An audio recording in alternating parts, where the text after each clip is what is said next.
My name is Madison, and I came into this world as an afterthought, born to parents who were already in their 40s and had a 10-year-old daughter they considered more than enough.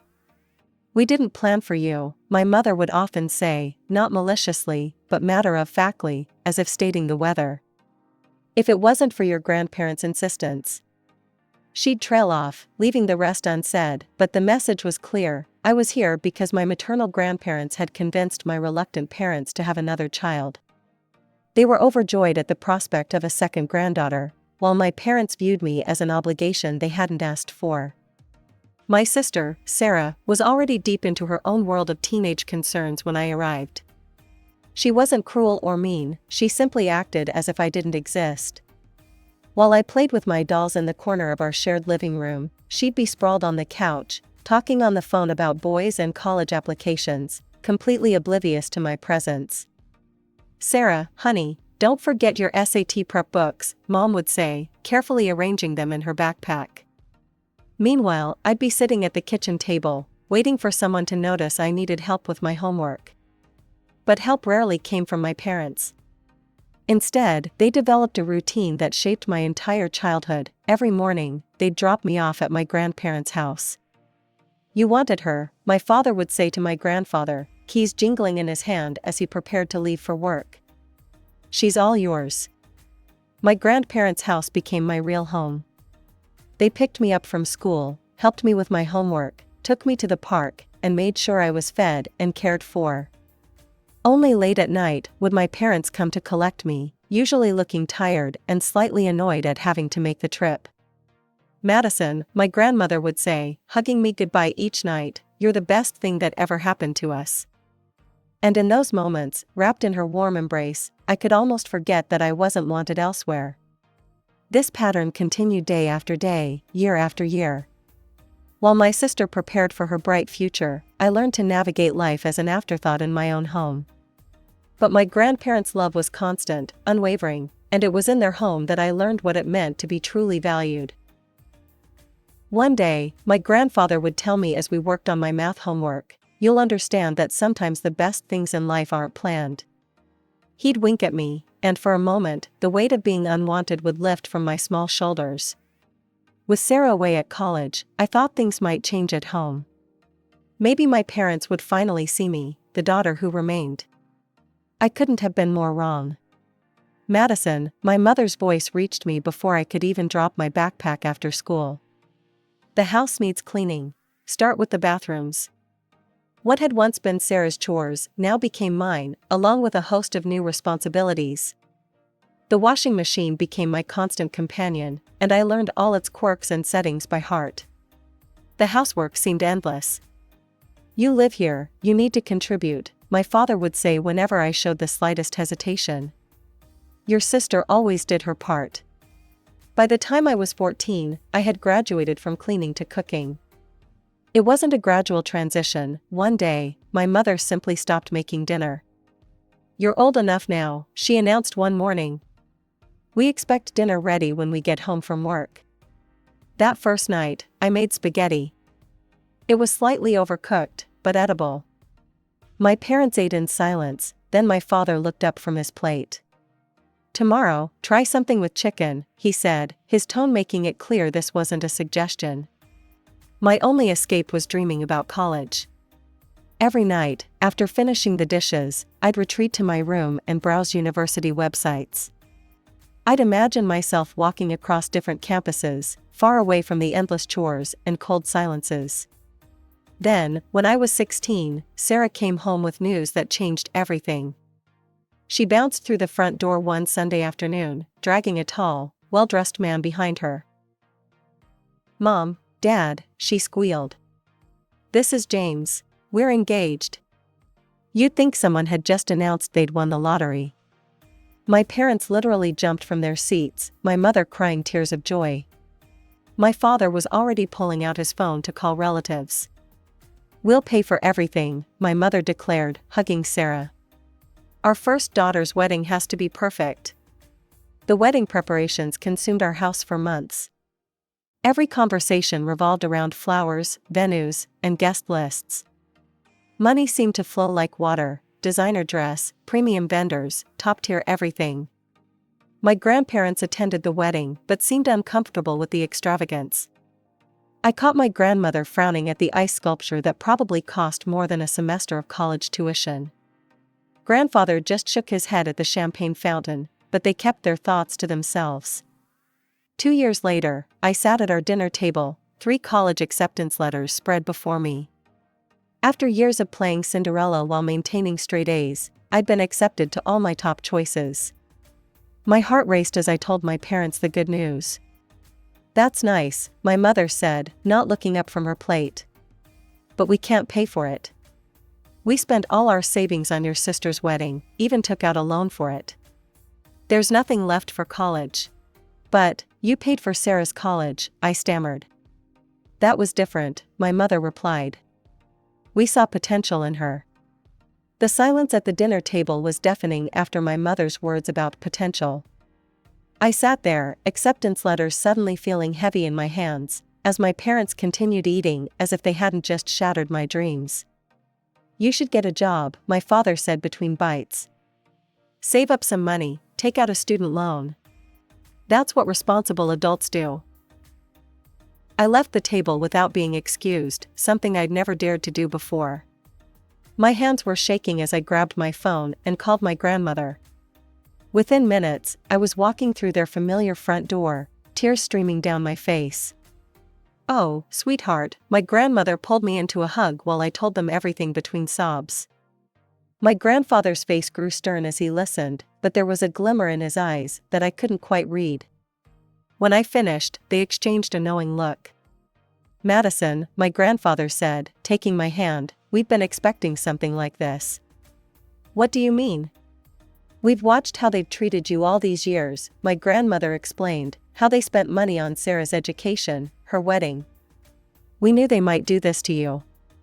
My grandfather stood up and walked to his study. When he returned, he was holding a folder. "We've been saving for your education since the day you were born," he said, opening the folder to reveal bank statements. "You can choose any of those 3 colleges. We've got you covered." That night, I went home and packed my things. Not everything, just what I needed. My parents were watching TV downstairs and barely looked up when I told them I was moving in with my grandparents. "Whatever you think is best," my mother said, her eyes never leaving the screen. Was that relief I heard in her voice? The next few weeks were a blur of college preparations. I chose to study financial analysis. Somehow, watching my parents' mismanagement of money had sparked an interest in doing things the right way. My grandparents helped me with every detail, from filling out forms to buying supplies. When I finally started classes that fall, it felt like stepping into a new world. The material was challenging, but I loved every minute of it. Each class felt like a step away from my old life and toward something better. My professors noticed my enthusiasm, and soon I was staying after class to discuss complex financial concepts. For the first time in my life, someone besides my grandparents saw potential in me, real potential. My second year of college was in full swing when my grandmother called with some interesting news about Sarah. "Your sister's having trouble," she said during one of our weekly calls. "Her marketing career isn't taking off like she hoped, and James can't seem to hold down a job. They're constantly asking your parents for money." I wasn't surprised when she told me they were getting it. "Your mother emptied her retirement account last month to help them with rent," my grandmother sighed. "They just can't say no to her." A year later, the situation got worse. Sarah and James couldn't make rent anymore, even with our parents' help. They moved back into my old bedroom, the one I'd spent years keeping spotlessly clean. The irony wasn't lost on me. Meanwhile, I was thriving. My professors had helped me land internships at prestigious financial firms, where I discovered I had a real talent for solving complex financial puzzles. Each challenging project made me more certain I'd chosen the right path. "You've got a natural instinct for this," my supervisor at Morgan Stanley told me during my performance review. "We'd love to have you back next summer." I kept my head down and focused on my studies, barely thinking about my family except during calls with my grandparents. But when I visited them during my senior year, I knew something was wrong the moment I walked through their door. My grandmother's usual warm smile seemed forced, and my grandfather, usually quick with a joke, sat quietly in his armchair. The house felt heavy with unspoken words. "What's wrong?" I asked over dinner, watching them push food around their plates. "And don't tell me it's nothing. I know you both too well." They exchanged a look I'd seen too many times before, the one that meant they were trying to protect me from something. Finally, my grandfather spoke. "Your parents came to see us last week," he said, his voice unusually tired. "They wanted their inheritance early." "What do you mean?" I put down my fork. "They're in trouble with the banks," my grandmother explained. "Multiple loans, credit card debt. They said they needed $200,000 to avoid bankruptcy." "And you gave it to them?" I couldn't keep the anger from my voice. My grandfather nodded. "We had to, Madison. They're still our daughter and son-in-law, despite everything. It was most of our savings, but..." "Most of your savings?" I was furious. "After everything they've done? After how they keep enabling Sarah's irresponsible behavior? After how they treated me?" "Sweetheart," my grandmother reached across the table to take my hand. "We know you're angry. But what's done is done. We'll be fine." But I kept getting angry. My parents, who'd never had money for my education, who'd treated me like a servant, had the audacity to demand money from the only people who'd ever truly cared for me. All because they couldn't say no to Sarah and couldn't manage their own finances. My hard work paid off after graduation. With glowing recommendations from my professors and impressive internship experiences, I landed a position at one of the top financial firms in the city. The starting salary was more than I'd ever dreamed of making. I found a modest one-bedroom apartment, nothing fancy but clean and safe. Every morning, I'd wake up grateful that I didn't have to cook breakfast for anyone but myself. My career flourished as I threw myself into each new challenge, earning promotions and bonuses that my younger self couldn't have imagined. Within a few years, I had enough saved for a down payment on my own place. The day I signed the mortgage papers, I couldn't help but think of my parents and Sarah, who'd never managed their money well enough to buy property. Not that they knew about my success, we hadn't spoken in years. Then came the call that changed everything. My grandfather had suffered a massive heart attack. By the time I reached the hospital, he was gone. My grandmother, who'd been by his side for over 50 years, seemed to lose her spark after that. Less than 2 months later, she followed him. I was arranging my grandmother's funeral when I heard a familiar voice behind me at the funeral home. "Madison, do you want some help with the arrangements?" I turned to find my mother standing there, looking older and more tired than I remembered. Part of me wanted to tell her to leave, but something in her expression made me hesitate. "Sure," I heard myself say. "That would be nice." Over the next few days, as we planned the service, my parents began to open up. They were struggling, they admitted. Retirement hadn't been kind to them financially. "We barely make ends meet," my father confessed one afternoon while we were picking out flowers.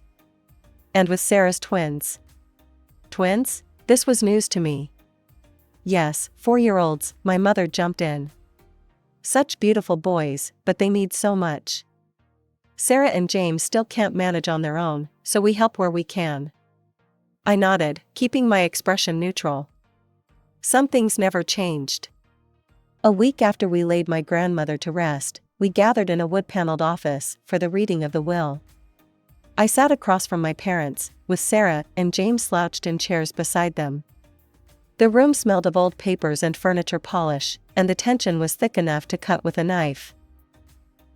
The notary, Mr. Patterson, adjusted his glasses and began reading in a monotone voice. I expected the usual legal jargon, but what came next made everyone sit up straight. "To our beloved granddaughter, Madison," he read, "we leave our house at 1542 Maple Street and the sum of $150,000. The silence that followed was deafening. Sarah's mouth fell open, and my mother gripped my father's arm so hard her knuckles turned white. Mr. Patterson cleared his throat and continued, and a personal note from Mr. Henderson to his daughter, Margaret. He looked at my mother. The note reads, "Margaret, remember that we gave you $200,000 when you needed it most. This is our final decision, and we trust you will respect it as we respected your needs then." My mother's face flushed red, then pale. My father stared at the floor, while Sarah and James exchanged worried glances. After the notary finished and gathered his papers, my parents approached me in the parking lot. The confident demeanor they'd shown during the funeral arrangements was gone, replaced by something almost desperate. "Madison, honey," my mother began, her voice trembling, "you have to understand, we always thought we'd inherit the house. We were counting on it. We're struggling," my father added, running his hand through his gray hair. "The mortgage, Sarah's family's expenses, we could really use the house." I looked at them both, remembering all the years of neglect, the constant reminders that I wasn't wanted, the refusal to help with my education. "No," I said firmly. "The house is mine. That's what Grandma and Grandpa wanted." They continued pleading, following me to my car, but I stood firm. Sarah joined in too, talking about how her boys needed a yard to play in, but I simply got in my car and drove away. A week later, my phone rang. It was my mother, asking me to come over for dinner. Something in her voice sounded different, humbled, perhaps. Against my better judgment, I agreed. Pulling up to my childhood home was like stepping back in time, except everything looked shabbier than I remembered. The paint was peeling, the gutters sagged, and the once pristine lawn was patchy and overgrown. Inside, the house was crowded but clean. Sarah's twins, Tommy and Jake, ran circles around the living room while James half-heartedly told them to settle down. The boys were cute, they had Sarah's eyes and James's curly hair. "Madison," my mother smiled, pulling me into an awkward hug. "We made your favorite, pot roast." "That's not my favorite," I said automatically. "That's Sarah's favorite." An uncomfortable silence followed, broken by my father clearing his throat. "Well, why don't you tell us what your favorite food is? We'd love to know." And surprisingly, they seemed genuinely interested. Over dinner, they asked about my job, my apartment, my hobbies. They actually listened when I talked about my work in finance, though I could tell most of it went over their heads. That dinner led to another, then another. Soon, I was joining them for holidays, bringing gifts for the twins, even helping Sarah with their homework sometimes. When they mentioned the house needed repairs, I found myself offering to help. I paid for a new roof, fixed the heating system, repainted the exterior. Each time I wrote a check, my parents would tear up with gratitude. "You're too good to us," my mother would say, hugging me. "We don't deserve this." "You're right," I would think, but never say it aloud. Because despite everything, despite all the years of hurt and neglect, some small part of me still wanted to believe people could change. The years passed, and my career continued to flourish. Each promotion brought new opportunities, and my investment portfolio grew substantially. Meanwhile, my relationship with my parents seemed to strengthen. They were getting older, both were over 70 now, and I found myself wanting to do something meaningful for them. "I've been thinking," I said during one of our Sunday dinners, watching my father struggle up from his chair. "This house isn't really suitable for you anymore. I want to buy you a new house. Something single-story, with a nice garden, but easier to maintain. Something that would be comfortable for your retirement years." Their reactions surprised me, actual tears of joy. We spent the next few weeks house hunting together, and finally found the perfect place, a beautiful ranch-style home in a quiet neighborhood, with wide doorways and no stairs. After closing my checkbook, my parents couldn't stop talking about how excited they were. "We need to have a proper housewarming party," my father declared. "Let us arrange everything. It's the least we can do." "That would be lovely," I agreed, planning to present them with the deed during the celebration. "Just let me know when." Weeks passed. I was busy with work, but I kept expecting an invitation. When nothing came, I started asking about the date. Oh, we're still planning, my mother would say. You know how these things take time. We want it to be perfect, my father would add. We'll let you know soon. Something about their vague responses niggled at me.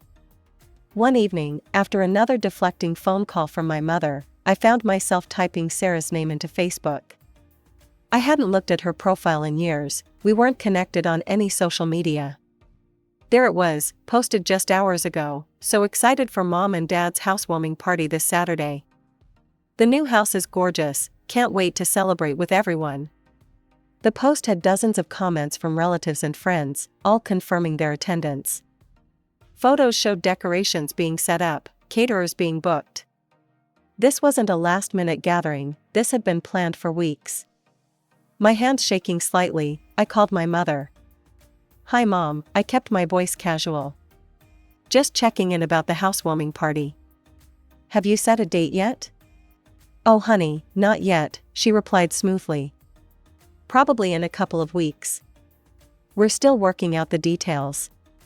We want everyone to be able to come. Everyone except me, apparently. That Saturday, I parked my car a block away from the house I'd bought. Music and laughter drifted through the evening air. Through the large front windows, I could see dozens of people milling about, relatives I recognized, friends of my parents, Sarah's social circle. The front door was unlocked. Of course it was, they were expecting everyone except the person who actually owned the house.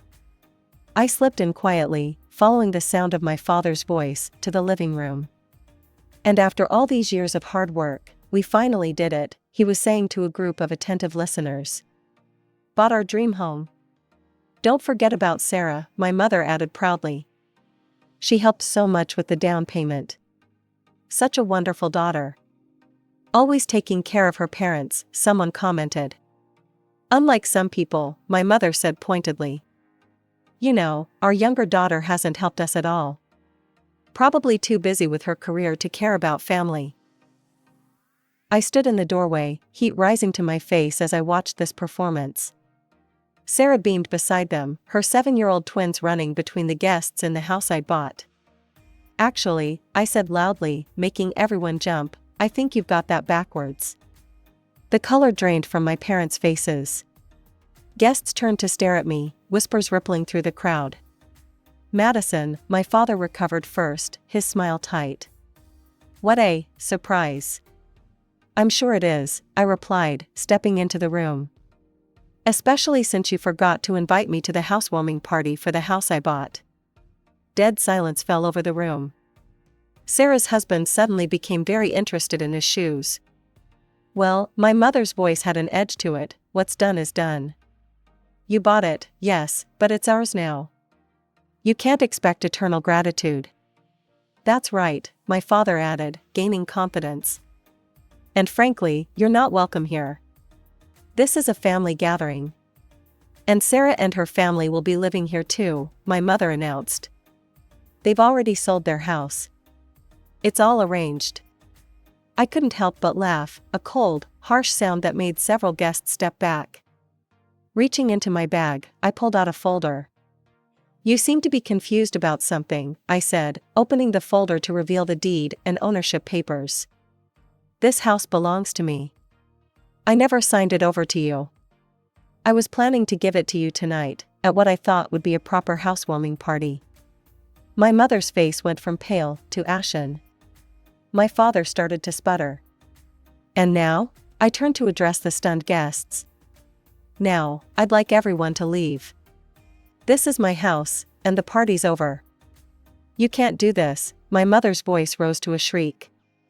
We're your parents. No, I said quietly.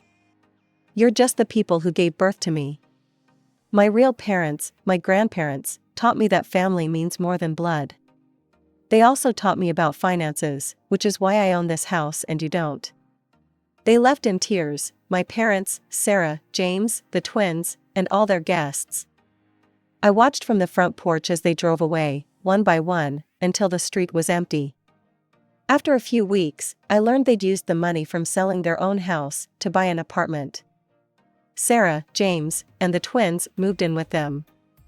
They tried calling me for weeks, but I blocked their numbers, their emails, their social media accounts. The house?